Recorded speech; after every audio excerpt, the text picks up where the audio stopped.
दोस्तों नमस्कार। कक्षा 11वीं वालों के लिए अर्धवार्षिक परीक्षा का संभावित प्रश्न पत्र मैं आपके लिए लेकर आया हूं। संभावित प्रश्न पत्र का मतलब कि इसमें से आने की संभावना है पूरी पूरी। तो यहाँ पर आप लोगों की अर्धवार्षिक परीक्षा है, तो अर्धवार्षिक परीक्षा के लिए संभावित प्रश्न पत्र, इसमें से आपका पेपर 100% देखने को मिलेगा। 100% प्रश्न आपको देखने को मिलेगा। ये आप बिल्कुल लिख के रख लीजिए इस बात को। 100% प्रश्न आपको यहाँ से देखने को मिलेगा। तो आइए हम स्टार्ट करते हैं आपका अति महत्वपूर्ण प्रश्नों के उत्तर। देखिए, पहला आपका सही विकल्प है प्यारे मित्रों, एनटीपी पर 22.4 लीटर नाइट्रोजन का द्रव्यमान उतना ही होगा जितना 22.4 लीटर। तो देखो, यहाँ पर नाइट्रोजन का द्रव्यमान पूछा है, किसका? नाइट्रोजन का। तो यहाँ पर आपका ऑप्शन नंबर होगा सी, मोनो कार्बन डाइऑक्साइड का। ठीक है, मोनो कार्बन डाइऑक्साइड। तो ऑप्शन नंबर सी होगा। अगला प्रश्न देखो, फ्रीडल क्राफ्ट अभिक्रिया में उत्प्रेरक प्रयुक्त होता है। तो देखो, यहाँ पर आपको क्या बताना है? उत्प्रेरक बताना है। क्या बताना है? उत्प्रेरक बताना है। उत्प्रेरक में आपको बता देना है निर्जल AlCl3।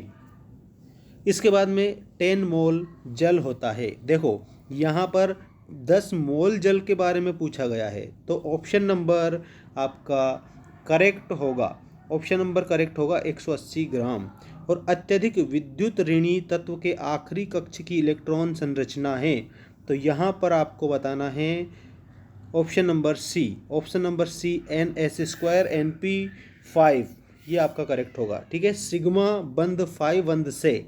तो जो सिग्मा बंध 5 बंध से प्रबल होता है, मतलब कि मजबूत होता है, ये भी हम बता सकते हैं। ठीक है, प्रबल या मजबूत होता है। तो सिग्मा बंध 5 बंध से प्रबल होता है, ये आप ध्यान देना।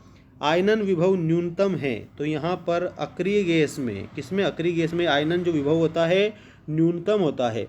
अब हम रिक्त स्थान आपको बताएंगे। देखिए, आपके रिक्त स्थान आ चुके हैं आपकी स्क्रीन के सामने। देखिए, उत्कृष्ट धातुओं की इलेक्ट्रॉन बंधुता शून्य होती है। तो यहाँ पर आपको शून्य बताना है। क्या बताना है? शून्य बताना है।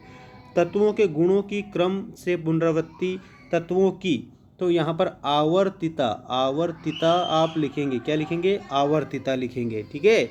और दहन ऊष्मा का एच मान सदैव, तो यहाँ पर सदैव ऋणात्मक आप बताएंगे। ऋणात्मक होता है। कैसा? ऋणात्मक। ठीक है। प्रक्रम जो तापरोधी होता है कहलाता है, तो वो रुद्धोष्म कहलाता है। रुद्ध ऊष्म कहलाता है। ऐसे आप इसे लिखेंगे। यौगिक में तत्वों का अनुपात मूलानुपाती सूत्र होता है, तो सरलतम लिखेंगे। यहाँ सरलतम क्या लिखेंगे? सरलतम। हेनरी का नियम, तो ये हेनरी का जो नियम है, ये गैस की विलयन विलेयता से संबंधित है। गैस जो होती है ना, उसकी विलयन और विलेयता इससे संबंधित होता है। अब हम देखेंगे सत्य असत्य लिखिए। नाइट्रोजन के 5 ऑक्साइड का बनना गुणित अनुपात के नियम के अनुसार है, तो ये आपका सत्य होगा। ठीक है। ऑफ-बाउ सिद्धांत परमाणु में प्रोटॉनों के वितरण से संबंधित है, तो ये आपका असत्य होगा। धातु के संयोजकता कोश में केवल 1, 2 या 3 इलेक्ट्रॉन होते हैं, ये आपका सही हो जाएगा। तो आपका पहला सही है, दूसरा गलत है और तीसरा सही है। अब यहाँ पर ये जो यौगिक दिए गए हैं ये अधिक आयनिक है, तो यहाँ पर आपको बता देना है ये आपका असत्य हो जाएगा। क्या हो जाएगा? असत्य हो जाएगा। उत्क्रमणी प्रक्रम के लिए एस निकाय परिवेश बराबर 0, तो यहाँ पर आपका ये क्या है? तो यहाँ पर आपका ये सत्य हो जाएगा। NF3 में N की ऑक्सीकरण संख्या +3 है, ये आपका 100% सही हो जाएगा।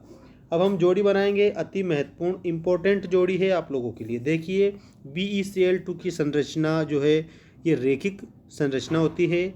NH3 की जो संरचना है वो त्रिकोणीय संरचना होती है।